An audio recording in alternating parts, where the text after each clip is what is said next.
Buenos días, tardes o noches, comandantes.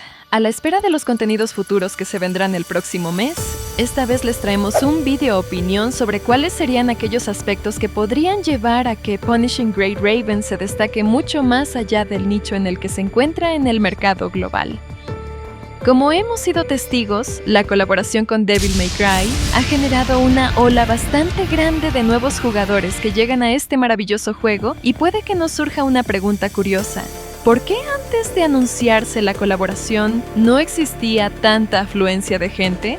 Puede parecer una pregunta tonta, ya que es obvio que, si existe una colaboración, mucha gente, amante del juego de dicha colaboración, va a llegar para probar el juego. Sin embargo, ¿por qué un juego como Punishing Gray Raven tiene problemas para permear en las comunidades occidentales del gacha gaming más grandes, siendo un juego tan bueno?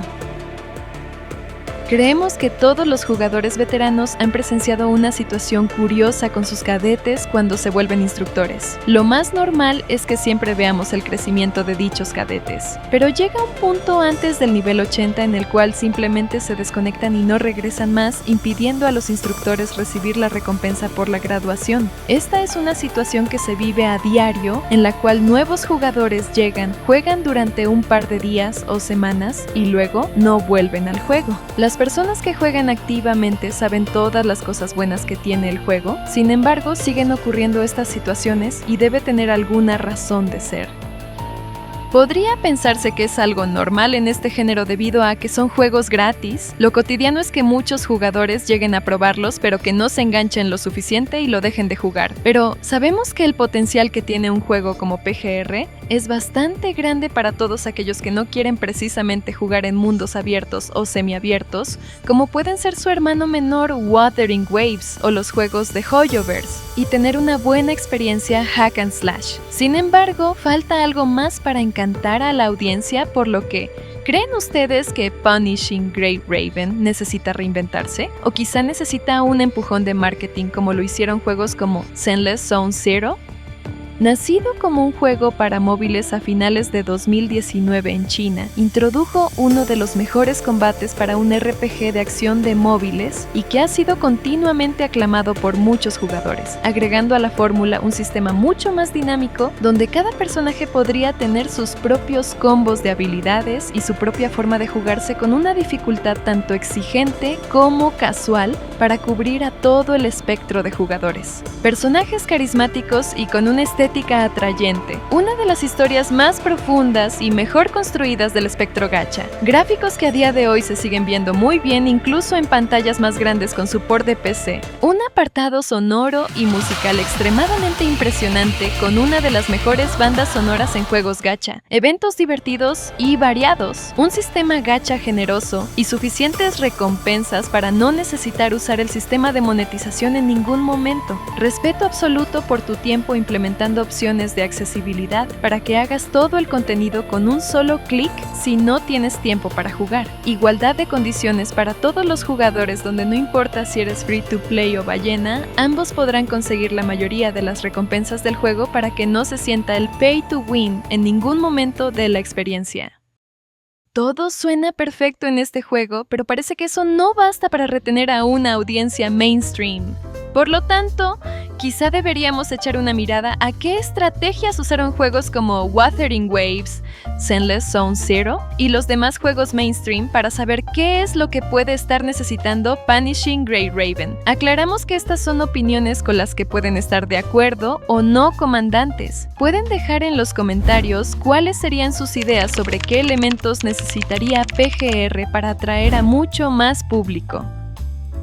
Mejoras en el storytelling. Este podría ser el punto primordial sobre el por qué Punishing Gray Raven no escala mucho más en la esfera del mainstream. La parte narrativa en un gacha puede no ser el plato principal que consumen los jugadores cuando deciden jugar a un juego, pero sin duda es un gancho bastante fuerte para captar emocionalmente a un jugador. Y aunque la historia y lore de PGR compone una de las mejores en el mundo gacha, hay muy pocos jugadores que realmente tienen la iniciativa de hacerla debido al storytelling que se siente un poco anticuado. Juegos como Zenless Zone Zero, que usan el mismo formato de combate instanciado, usan estrategias más amigables con el público mainstream, como el de planos conversacionales, historietas dinámicas, animaciones 2.5D, actores de voz, cinemáticas, entre otros. Un lobby interactivo.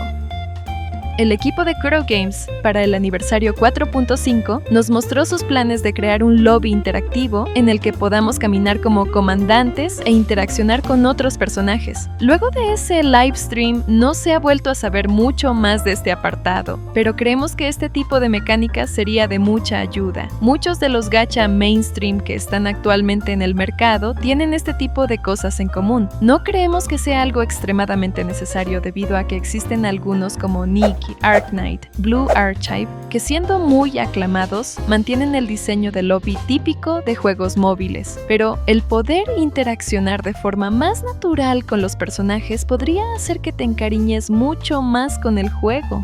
Marketing y exportación internacional. Uno de los puntos más flojos que ha tenido una empresa como Kuro Games. En el mercado asiático es indudable que Punishing Gray Raven está muy bien establecido. Sin embargo, en el mercado global no han gastado muchos esfuerzos en dar a conocer el juego como si lo han hecho con Wuthering Waves. Al parecer, la división encargada de este último aprendió un poco del error y ha gastado mucho más esfuerzo en marketing. Anexo a esto, la falta de localización puede jugar un factor fundamental. El público de habla hispana es gigantesco, pero la barrera del idioma juega mucho en contra. Una de las críticas más generalizadas en plataformas como la Play Store sobre PGR es precisamente la falta del idioma español. Encrucijada técnica. Este es un punto basado en experiencias personales, pero siempre hemos sentido que el gameplay de Punishing Gray Raven tiene un alto nivel de complejidad técnica digna de los hack and slash, en el que, con controles simples, sientes que estás teniendo una experiencia de combate que podrías estar teniendo en juegos de mucho más presupuesto. El trabajo de Kuro Games en este apartado es impecable. Sin embargo, esto trae consigo algunos problemas. Los usuarios de móviles suelen comentar en forma de crítica la dificultad técnica, ya sea intrínseca del juego o de los controles que se hace demasiado complicada para móviles. Sin embargo, en otras plataformas como PC, donde los controles no suelen ser un problema, el juego podría estar teniendo otras costuras técnicas en el apartado visual que, aunque se sigue viendo bien, se siente anticuado. Es una situación un poco como mucho para móviles, pero poco para PC. ¿No lo creen? En una pequeña encuesta que realicé en el canal, muchos de ustedes comandantes les gustaría que este juego fuese más mainstream, por lo que está claro que ustedes también consideran que PGR debería cambiar algunos elementos que lo ayuden a escalar un poco más en la comunidad gaming. Pero, ¿al punto de reinventarse? Quizá no. Este juego que muchos de nosotros amamos, lo amamos precisamente por cómo es. Sin embargo, también es cierto que sería excelente para todos algunas mejoras en su contenido para sentirse más actualizado. El apartado del storytelling es uno de los más importantes y el que esperamos con ansias que mejoren, con diálogos doblados y más animaciones, incluso un estilo historieta animada como las que hicieron de Hanjin, Luna y Vera. Estaría genial. ¿Se imaginan un capítulo tan impresionante como el capítulo 27, donde nos contaron al detalle todo lo que ocurrió con el comienzo de la epidemia del virus, con voces, animaciones y más cinemáticas? Eso sin duda sería un aliciente perfecto para que la gente se interese en descubrir el lore y esta magnífica historia, por lo que este video nació como una invitación para todos ustedes comandantes a dejar sus pensamientos en las encuestas que hace Kuro Games cada cierto tiempo. Pueden dejar en los comentarios todas esas ideas con las que creen que Punishing Gray Raven mejoraría. También pueden comentar qué les parece este estilo de formato de videos de opinión. Como siempre, si les gusta este contenido, deja tu like y comentario para apoyar al jefe. Nos veremos pronto con más contenido. ¡Chao, chao!